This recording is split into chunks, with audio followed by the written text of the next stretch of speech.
Welcome viewers, آج میں آپ کے لیے لایا ہوں ایک رومانٹک اور کرائم مووی کی سٹوری جو کہ ایک فیملی کے ساتھ ویکنڈ پہ ہوئے ایک انسیڈنٹ کے بارے میں ہے جس سے ان کی زندگی پوری طرح سے چینج ہو گئی۔ فلم کے شروع میں ہم ہینری اور اس کی ماں ایڈل کو دیکھتے ہیں۔ ہینری کے فادر نے دوسری شادی کر لیا ہے جس کی وجہ سے اس کی ماں اب ہمیشہ اپسیٹ رہتی ہے۔ اس لیے ہینری اپنی ماں کے اکیلے پن کو دور کرنے کے لیے کوشش کرتا رہتا ہے، مگر ایڈل اپنی ڈپریشن کو کبھی باہر نہیں آنے دیتی اور اندر ہی اندر گم سم رہتی ہے۔ ایک دن ہینری اور اس کی ماں ایڈل مارکیٹ میں شاپنگ کے لیے جاتے ہیں۔ ہینری میگزین دیکھ رہا ہوتا ہے کہ تبھی فرینک نامی آدمی زخمی حالت میں اس کے پاس آتا ہے اور اس سے مدد مانگتا ہے، اور پھر وہ اس کی ماں سے لفٹ مانگتا ہے، لیکن ایڈل اسے مدد دینے سے انکار کر دیتی ہے۔ اس پر وہ فرینک کو جان سے مارنے کی دھمکی دیتا ہے، اس لیے ایڈل اسے لفٹ دینے پر تیار ہو جاتی ہے۔ ایڈل اس سے پوچھتی ہے کہ اسے کہاں جانا ہے اور فرینک ان کو ان کے گھر لے جانے کو کہتا ہے۔ ایڈل مجبور ہو کر پھر اسے اپنے گھر لے آتی ہے۔ ہینری اس سے پوچھتا ہے کہ وہ کون ہے۔ فرینک اسے بتاتا ہے کہ وہ ایک قیدی ہے اور اسے آپریشن کے لیے اسپتال لے جایا گیا تھا، جس دوران وہ وہاں سے بھاگ آیا ہے اور اس لیے اس کا پاؤں بھی زخمی ہو گیا ہے۔ ٹی وی پر فرینک کے بارے میں نیوز چل رہی ہوتی ہے کہ فرینک ایک کریمنل ہے اور پولیس کو اس کی تلاش ہے۔ اس نیوز کو سن کر ایڈل فرینک سے پوچھتی ہے کہ اس نے ایسا کیا جرم کیا ہے۔ فرینک کچھ نہیں بتاتا۔ وہ ایڈل کو کرسی سے باندھ دیتا ہے اور ہینری کے ساتھ مل کر کھانا بنانے لگتا ہے، اور اس کے بعد وہ ایڈل کو خود کھانا کھلاتا ہے۔ وہ کہتا ہے وہ ان کو نقصان نہیں پہنچانا چاہتا اور صبح ہوتے ہی یہاں سے نکل جائے گا۔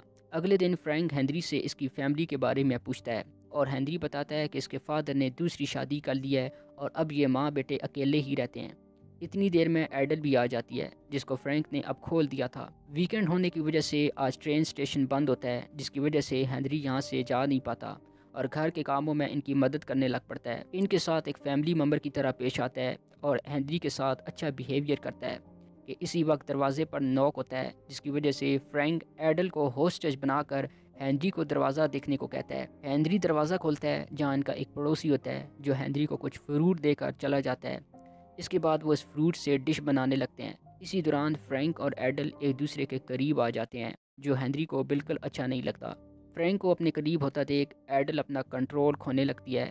اس کے بعد وہ مل کر ڈش بنا لیتے ہیں۔ وقت گزرنے کے ساتھ ساتھ ایڈل بھی فرینک کے قریب جانے لگی تھی، جیسے وہ خود کی کمی کو پورا کر رہی ہو۔ اس کے بعد اب فرینک وہاں سے جانے کا کہتا ہے، لیکن ایڈل اس سے کہتی ہے کہ اس کا زخم ابھی بھرا نہیں ہے، اس لیے وہ چاہے تو اپنا زخم ٹھیک ہونے تک یہاں رک سکتا ہے۔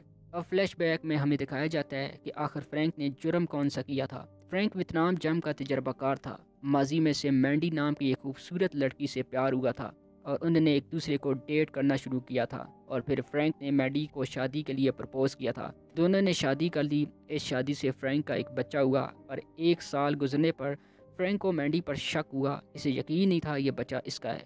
وہ مینڈی سے اس بارے میں پوچھتا ہے، جس پر دونوں میں جھگڑا ہوتا ہے، جس پر فرینک اسے دھکا دے دیتا ہے اور مینڈی کی وہیں موت ہو جاتی ہے۔ اور فلیش بیک میں یہ بھی خلاصہ ہوتا ہے اس کا بچہ بھی باتھ روم کے ٹب میں ڈوب کر مر گیا تھا۔ فرینک پر قتل کا چارج لگا اور اسے جیل ہو گئی تھی۔ اب کہانی دوبارہ پریزنٹ میں آتی ہے۔ فرینک اب ایک گھر کے ممبر کی طرح ان کی مدد کرنے لگتا ہے۔ ایک دن ہینری شاپ پر جاتا ہے جہاں وہ ایک لڑکی سے ملتا ہے۔ وہ اس سے کچھ باتیں کرتا ہے اور شاپ سے کچھ سامان لے کر گھر واپس آ جاتا ہے۔ اس کے بعد اچانک ان کے گھر ان کی پڑوسن آ جاتی ہے جو ایڈل کو اس کے بیٹے کو ایک دن کے لیے سنبھالنے کو کہتی ہے، کیونکہ اسے اس کے فادر کو ہاسپٹل لے کر جانا تھا۔ ایڈل کے منع کرنے کے باوجود بھی وہ اپنے بیٹے کو وہاں چھوڑ جاتی ہے۔ وہ بچہ فرینک سے ملتا ہے۔ فرینک اس کے ساتھ بھی بہت اچھا بیہیو کرتا ہے اور وہ سب اس کے ساتھ مل کر بیس بال کھیلتے ہیں۔ فرینک ایڈل کو بھی بیس بال کھیلنا سکھاتا ہے۔ رات کو بیری کی ماں اسے واپس لینے آتی ہے۔ اسی دوران فرینک کی نیوز وہ ٹی وی پر دیکھ لیتا ہے۔ وہ اپنی ماں کو بتانے کی کوشش کرتا ہے، مگر اس کی ماں اسے تھپڑ مار دیتی ہے اور وہ دونوں وہاں سے چلے جاتے ہیں۔ ہینری کو ایڈل اور فرینک کا ایک ساتھ کھل مل جانا بالکل اچھا نہیں لگ رہا تھا۔ اگلے دن ایڈل ہینری کو لائبریری سے ایک بک لینے بھیجتی ہے۔ ہینری پیٹ شاپ والی اس لڑکی سے ملتا ہے۔ وہ بتاتی ہے کہ وہ شکاگو سے یہاں اپنے فادر سے ملنے آئی ہے، کیونکہ ان کے پیرنٹس الگ ہو گئے ہیں اور اس کی ماں کو اپنے بوائے فرینڈ میں زیادہ انٹرسٹ ہے۔ ہینری اسے بتاتا ہے آج کل ان کے گھر میں بھی ایک آدمی رہنے آیا ہے۔ وہ کہتی ہے اس کو ان دونوں پر نظر رکھنی چاہیے، نہیں تو وہ اس کی طرح تم کو بھی اپنے گھر سے نکال دیں گے، کیونکہ پیار ایک نشے کی طرح ہے جو لوگوں کو پاگل کر دیتا ہے۔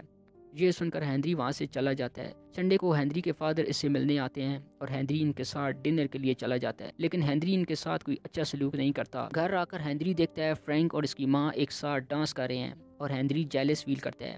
ہینری کی ماں اس سے کہتی ہے کہ وہ فرینک کے ساتھ رہنا چاہتی ہے اور ان دونوں نے فیصلہ کیا ہے کہ وہ تینوں یہاں سے چلے جائیں گے اور کینیڈا سیٹل ہو جائیں گے۔ ہنری کو لگتا ہے کہ شاید اس کی یہ فیملی اب مکمل ہو گئی ہے، اس لیے وہ ان کی بات مان لیتا ہے اور اگلے دن وہ اپنی پیکنگ سٹارٹ کرتے ہیں۔ ہنری پھر دوبارہ اس لڑکی سے ملتا ہے اور وہ اسے بتاتا ہے کہ وہ اب کینیڈا جا رہے ہیں۔ ادھر ایڈل بہت نروس فیل کر رہی ہوتی ہے۔ فرینک اس سے کہتا ہے اگر وہ کینیڈا جانا نہیں چاہتی تو وہ اسے زبردستی نہیں کرے گا، جس پر ایڈل اسے اپنے ماضی کے بارے میں بتاتی ہے۔ وہ کہتی ہے جب ہنری پیدا ہو گیا تھا تب اس نے اپنے ہسبینڈ کے ساتھ مل کر کئی کوششیں کی ایک بچی کو جنم دینے کے لیے، مگر ہر بار ایڈل کا مس کیریج ہو جاتا تھا۔ 3 بار جب مس کیریج ہونے کے بعد اس نے چوتھی بار ایک بچی کو جنم دیا۔ اس بار اس کی بچی تو پیدا ہو گئی مگر مری ہوئی، اب وہ دوبارہ ماں نہیں بن سکتی۔ اس کے بعد ایڈل ڈپریشن میں آ گئی اور ہنری کے فادر نے اسے چھوڑ دیا اور وہ بالکل اکیلی ہو گئی۔ وہ فرینک کو کہتی ہے میں تمہارے ساتھ رہ تو سکتی ہوں مگر تمہیں فیملی نہیں دے سکتی۔ فرینک کہتا ہے تم پہلے ہی مجھے ایک فیملی دے چکی ہو۔ رات تک وہ اپنی پیکنگ مکمل کر لیتے ہیں۔ ہنری ایک خط لکھتا ہے اور اپنی فادر کو پوسٹ کر دیتا ہے۔ جب ہنری واپس گھر آ رہا ہوتا ہے تو ایک پولیس والا اسے روک لیتا ہے اور اسے گھر چھوڑنے کے لیے اپنے ساتھ گاڑی میں بٹھا لیتا ہے۔ پولیس والا ہنری کے گھر تک آ جاتا ہے۔ پولیس کو دیکھ کر ایڈل گھبرا جاتی ہے۔ سامان کو دیکھ کر پولیس کو کچھ شک ہوتا ہے، جس پر ایڈل کہتی ہے کہ گھر کا کچھ پرانا سامان بیچنے جا رہی ہے۔ یہ سن کر پولیس والا ان کی سامان رکھوانے میں مدد کرتا ہے اور وہاں سے چلا جاتا ہے۔ فرینک یہ سب کچھ چھپ کر دیکھ رہا ہوتا ہے۔ پولیس کے جانے کے بعد فرینک کہتا ہے کہ شاید پولیس والے کو شک ہو گیا ہے، اس لیے اب ہمیں جلدی سے یہاں سے نکلنا ہوگا۔ ایڈل ہنری کے ساتھ بینک جاتی ہے اور وہ اپنے سارے پیسے نکلوا لیتی ہے۔ ادھر ایڈل کی پڑوسن ایک بار پھر ان کے گھر آ جاتی ہے اور اس بار وہ فرینک کو دیکھ لیتی ہے۔ فرینک اس سے بتاتا ہے کہ وہ ایڈل کا کزن ہے اور وہ یہاں ایڈل کی مدد کرنے آیا ہے، اور وہ اسے بتاتا ہے کہ ایڈل اس وقت گھر پر نہیں ہے۔ یہ سن کر وہ چلی جاتی ہے۔ اس کے بعد ایڈل اور ہنری گھر واپس آ جاتے ہیں اور سب یہاں سے نکلنے کی تیاری کرتے ہیں کہ باہر پولیس کی گاڑیوں کی آوازیں آنے لگتی ہیں، جس کے بعد فرینک ایڈل اور ہنری کو باندھ دیتا ہے اور ایسا دکھاتا ہے جیسے اس نے ان کو ہاسٹیج بنا کر یہاں چھپا ہوا ہے تاکہ سارا الزام اس پر آئے۔ اس کے بعد فرینک خود کو پولیس کے آگے سرنڈر کر دیتا ہے اور فرینک پر کڈنیپنگ کا کیس بھی اب درج ہو جاتا ہے اور فرینک کو 25 سال کی قید سزا ہو جاتی ہے۔ ایڈل اسے ملنے کی بہت کوشش کرتی ہے مگر پولیس اتھارٹی اسے ملنے کی اجازت نہیں دیتی۔ وہ اپنے وکیل سے مل کر فرینک کے لیے بیل کرنے کی اپیل کرتی ہے مگر وکیل اسے نہیں دیتا۔ اس کے بعد ایڈل ہنری کو کچھ دیر کے لیے اس کے فادر کے پاس بھیج دیتی ہے اور وہ ان کے گھر جا کر رہنے لگتا ہے۔ وقت کے ساتھ ہنری بھی بڑا ہو جاتا ہے۔ ایک دن اس کے فادر اس کی ماں کے بارے میں ڈسکس کرتے ہیں۔ وہ اسے بتاتے ہیں کہ اس کی ماں ایک بہت اچھی عورت تھی لیکن وہ اسے ڈپریشن کے دوران اسے سنبھال نہیں پائے کیونکہ وہ ایک نارمل لائف چاہتے تھے۔ اس کے بعد ہنری پھر سے اپنی ماں کے پاس چلا جاتا ہے اور وہ فرینک کی بنائی ہوئی ڈش بناتا ہے۔ ایک دن اسے فرینک کا خط ملتا ہے جس میں وہ بتاتا ہے کہ وہ جلد ہی رہا ہونے والا ہے، اور کچھ عرصے بعد فرینک رہا ہو کر ایڈل کے پاس جاتا ہے اور وہ دونوں اپنی نئی زندگی ایک ساتھ گزارتے ہیں، اور اسی کے ساتھ یہ فلم یہیں ختم ہو جاتی ہے۔